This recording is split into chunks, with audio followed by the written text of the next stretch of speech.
Gimana jadinya kalau kita bisa edit DNA kita seperti mengedit Word document? Aku yakin kamu bisa terkaget-kaget ya setelah nonton video ini. Kamu bakal belajar apa itu CRISPR dan kapan dia ditemukan, kegunaannya dari CRISPR atau gene editing itu apa, dari menyembuhkan penyakit sampai pembuatan bayi. Anggap aja sekarang kita lagi menjelajahi waktu ke masa depan yang sebenarnya cepat atau lambat teknologi itu akan kita saksikan secara nyata. Are you ready?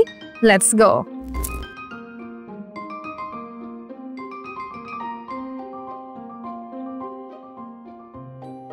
First of all, kalian pernah dengar gak istilah gunting genetik? Nama teknologinya adalah CRISPR. Kalau DNA itu seperti kode program buat tubuh kita, maka CRISPR ini adalah tools yang mengubah kode tersebut. Bayangin aja kamu punya file Word yang salah ketik. CRISPR ini kayak fitur find and replace, di mana kita bisa cari bagian yang salah atau yang buruk dan menggantinya dengan yang benar. Tapi bedanya, yang kita edit ini bukan teks, melainkan gen.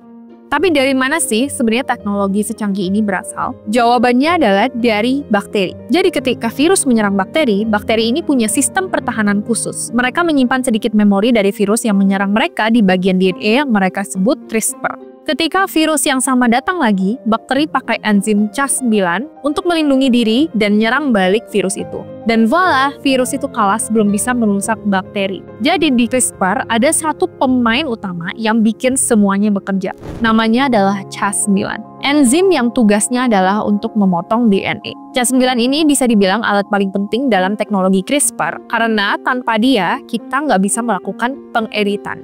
Bayangin aja, Cas9 ini seperti gunting super presisi yang bisa memotong bagian DNA dengan akurat. Tapi, dia itu tidak bekerja sendirian.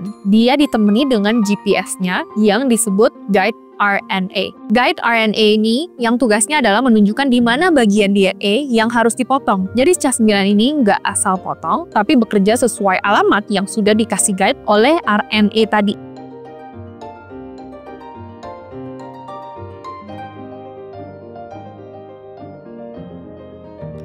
Jadi langkah pertama di CRISPR ini adalah mencari target.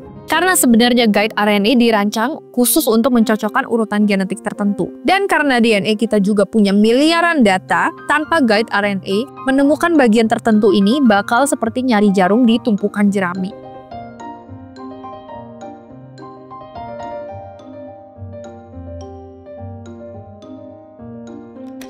Pertama, pastinya medicine. Treating genetic diseases seperti thalassemia atau fibrosis cystic itu semuanya disebabkan oleh kesalahan di DNA. Contohnya di tahun 2020, seorang pasien dengan kelainan genetik bernama beta thalassemia berhasil disembuhkan setelah terapi CRISPR. Kedua, cancer therapy, penyakit yang benar-benar susah diprediksi sekaligus salah satu penyakit paling mematikan yang juga berasal dari genetik. Next, HIV research. Bahkan HIV yang selama ini dikenal nggak ada obatnya, ternyata juga jadi target CRISPR. Ilmuwan sekarang lagi eksperimen untuk memotong virus HIV langsung dari DNA pasien. Jadi bukannya hanya mengontrol virus, mereka juga berusaha menghapus sepenuhnya.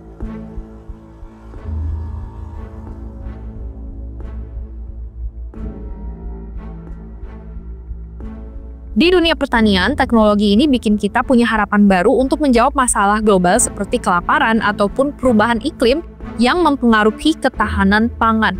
Misalnya, padi yang bisa menghasilkan 2 kali lipat hasil panen dibanding biasanya. Dan ini beneran terjadi di laboratorium IRRI, International Rice Research Institute. Kemudian, kita ngomongin iklim untuk makanan. Banyak iklim ini bikin banyak daerah itu kekurangan air. Tapi CRISPR memungkinkan kita bikin tanaman yang nggak butuh banyak air. Contohnya jagung yang tetap tumbuh subur di lahan kering.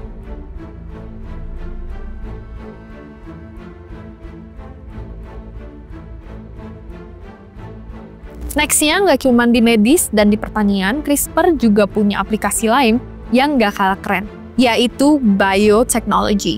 Dengan teknologi ini, ilmuwan bisa memahami lebih dalam cara kerja gen dalam tubuh manusia, hewan, dan juga tumbuhan. Pernah dengar badak putih utara yang hampir punah?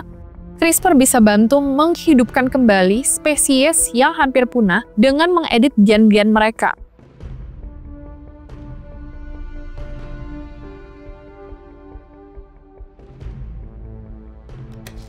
Kemudian di bidang industri, CRISPR bisa digunakan untuk memodifikasi mikroba supaya bisa menghasilkan bahan bakar bio atau bahan kimia ramah lingkungan.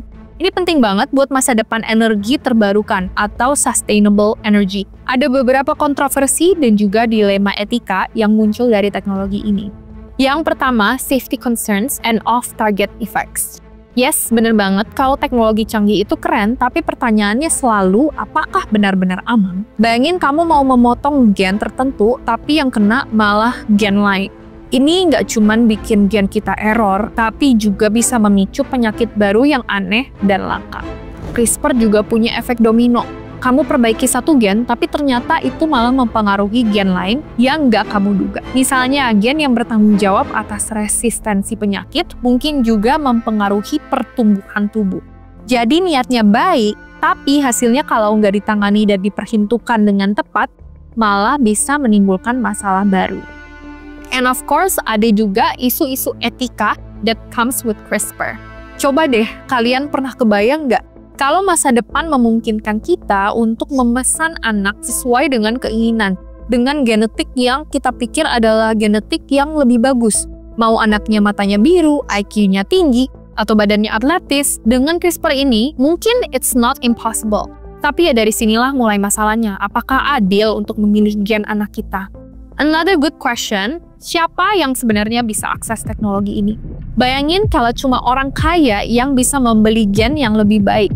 Dunia ini udah yang tadinya nggak adil, makin nggak adil lagi.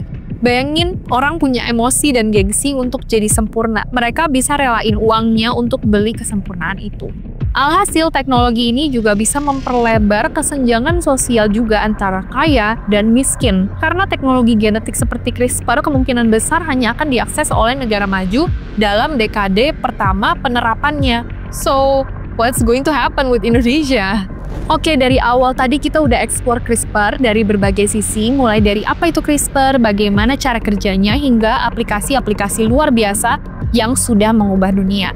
Bahkan potensi masa depannya CRISPR bisa di bidang pangan, bidang pertanian, bidang medical, dan lain-lain.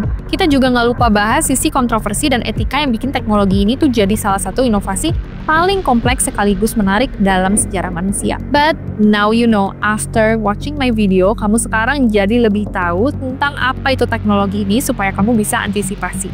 Jangan lupa untuk share dan like video ini ke teman-teman kalian yang suka bahas teknologi masa depan, dan tentunya subscribe juga untuk terus ngikutin perjalanan kita mengupas inovasi-inovasi luar biasa lainnya. See you in the next video!